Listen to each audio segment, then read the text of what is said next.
So the very first rule to learn the British fluency in English language is do not pronounce R. R को नहीं pronounce करना. तो क्या हम R को प्रोनाउंस करेंगे ही नहीं? इसे हम क्या बोलेंगे? ये जो रूल्स में R है, अगर हम R को प्रोनाउंस नहीं करेंगे, व्हाट विल बी से? ऊल्स नहीं. Do not pronounce every R. R pronounce करना है, बट एवरी R सेंटेंस में जितने भी R हैं सभी को हम प्रोनाउंस नहीं करेंगे. अब हमें पता कैसे चलेगा कि किस R को हमने प्रोनाउंस करना है और किस को हमने नहीं करना? So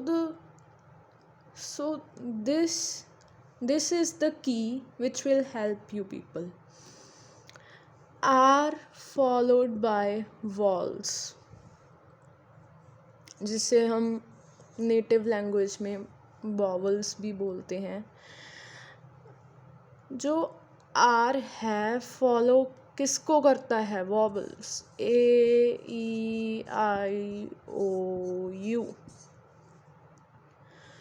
उसे हम प्रोनाउंस करेंगे. जी बिल्कुल.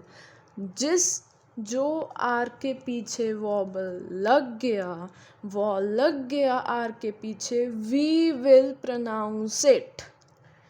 चलिए, समझ आ गया? Very good. अब नेक्स्ट स्टेप है R फॉलोड बाय कॉन्सोनेंट्स. अब कई स्टूडेंट्स को ये नहीं पता होगा कि कॉन्सोनेंट्स क्या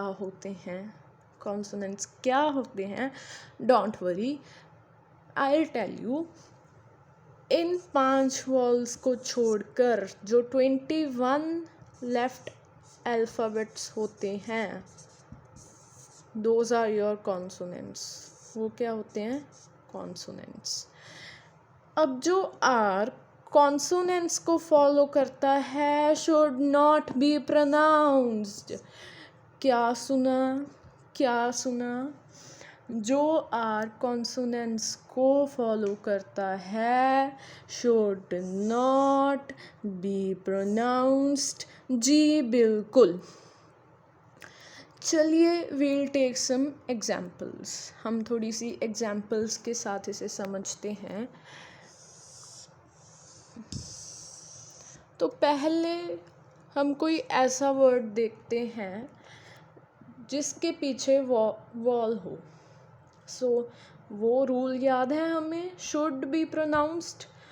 वॉल के बाद वाला जो R है वो हमें प्रोनाउंस करना है. Remember this thing.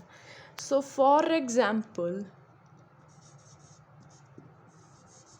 Right. Oh wow, यहाँ से एग्जाम्पल उठा लेते हैं. Rule, rain, curious, real. तो इन सब में, क्योंकि ये देखिए R is followed by vowel I, R is followed by vowel U. इन सब में वॉल को फॉलो कर रहा है R. So the rule was, जो R फॉलो कर रहा है वॉल को, we have to, it is necessary to pronounce it. So how will pronounce this? This will be pronounced simply as right, rule, rain, curious, real. अब ये बिल्कुल ऐसे words pronounce नहीं होंगे. Just sake of example for R मैं आपको बता रही हूँ. सर्टेन जो अगले रूल्स होंगे उसमें शायद यहाँ पे G ना प्रोनाउंस हो, यहाँ पे कुछ भी हो सकता है. That is unpredictable for you guys if you are learning, if you are beginner.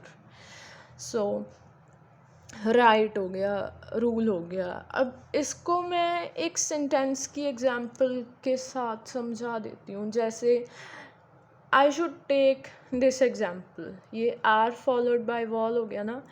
Do not pronounce R. Do not pronounce.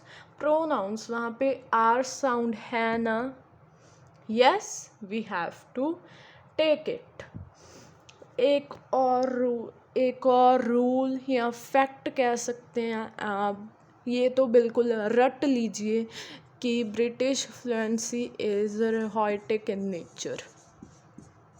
रॉयटिक nature है मतलब हम आर को लंबे समय तक प्रोनाउंस करेंगे. Like what? Like this. Pronounce. It's not pronouns, it's pronouns. Pronouns. Rules. Right. Curious. Real. Rain. Rule. Like this, हम याद रखिएगा कि it is rhetoric. The second rule is are followed by consonants should not be pronounced. For example, taking the example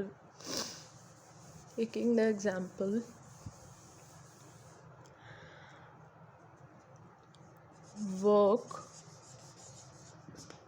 हम native में से क्या बोलेंगे? Work. Weather. Shirt और शर्ट बोलेंगे हम इसे. देखिए, मैं नेटिव लैंग्वेज का कोई फ़न नहीं बना रही, but it's about we should be proud of our nation ना. नेशन लैंग्वेज का प्राउड होना चाहिए, बट जैसे जैसे हमारी नीड्स बढ़ रही हैं we have to shift to different of the countries, not different of this different countries.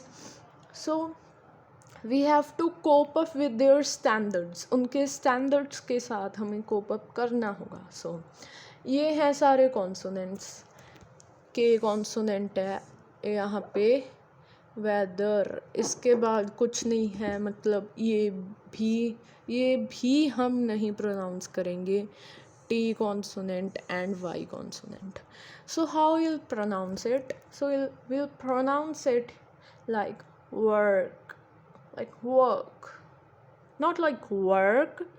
Work नहीं है ये. It is work. It is weather. It's shirt. It's hourly. It's hourly. Work, weather, shirt. हमें work नहीं कहना, work नहीं कहना. We have to say it work. R का जिक्र करो ही मत. Just pronounce it work. Work. Weather. Pronounce it shirt.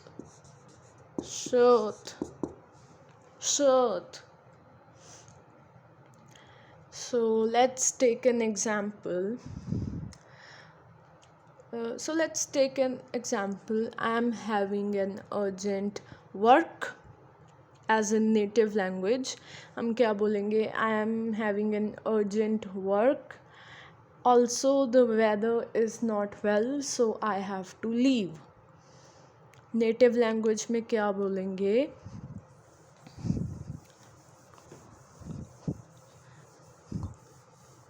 या हम इसे ऐसे कर सकते हैं.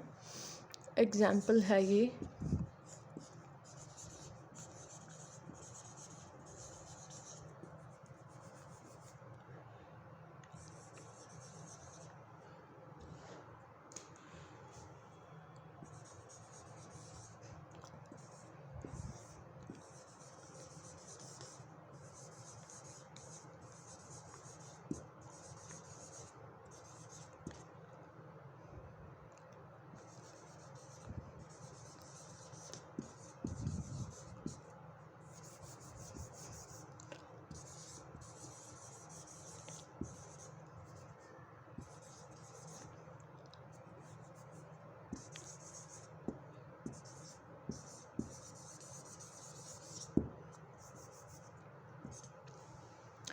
So the example is, the reason for my early departure is an urgent work.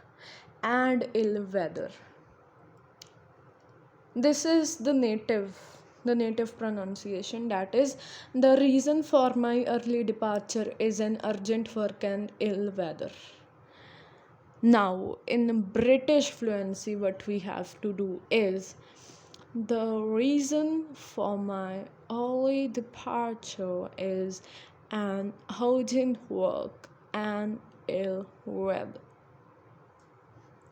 Once again, the reason for my sorry, I got confused. Not confused, but sorry, that was my mistake. The reason for my early departure is an urgent work and ill weather. So hope आपको समझ आ गया होगा the very first rule of speaking और becoming pro at the British fluency. So मिलते हैं अगली video में. एंड अगर आपको कुछ और नेसेसरी आर्टिकल्स चाहिए, comment down, I will provide the resources. मैं आपको इंग्लिश में, साइंस में, particularly the two subjects in ISC, English, Science, and also the complete English language, including the British fluency or reading courses, I'll make you people available. Thank you.